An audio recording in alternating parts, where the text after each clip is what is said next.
Quel est le dessert préféré des pédophiles? Les petits Suisses. Like si toi aussi, tu les aimes. Aujourd'hui je vais vous parler du film « Les orphelins de Duplessis » sorti en 1997. Cette œuvre québécoise raconte l'histoire d'un gamin nommé Julien Lecomte qui est sans parents comme Rémi sans famille et qui va arriver dans un orphelinat nommé le Refuge de Sainte-Croix où orphelins et déficients mentaux sont élevés ensemble.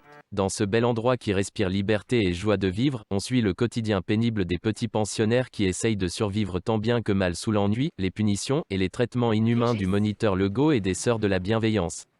Je le sais pas, ma sœur. Hashtag si tu cries dans les corridors tabernacle, t'auras la fessée.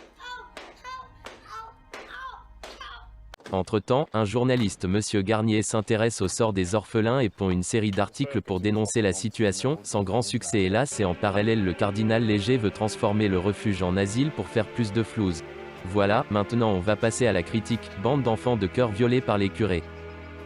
Pour commencer, c'est un film un peu ennuyeux où il ne se passe pas grand-chose d'extraordinaire, où la musique n'est pas mémorable et où certains personnages sont inintéressants. Cependant, l'œuvre est sauvée par son contexte historique, inspiré des véritables orphelins du Québec. Pour remettre les choses dans leur contexte, les orphelins de Duplessis furent livrés à une vie déshonorante et remplie d'abus en tout genre à cause de la cupidité de l'Église qui voulait se remplir un peu plus les poches avec de plus grandes subventions de l'État. Car à cette époque, les subventions étaient plus grandes pour s'occuper des déficients mentaux que pour les orphelins. L'Église avait donc trouvé un moyen de se faire d'encore plus grosses couilles en or en commettant cet acte abominable.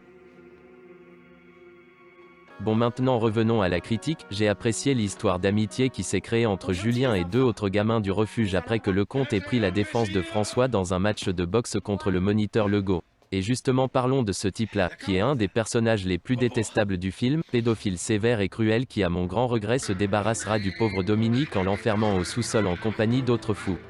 Dans des cages.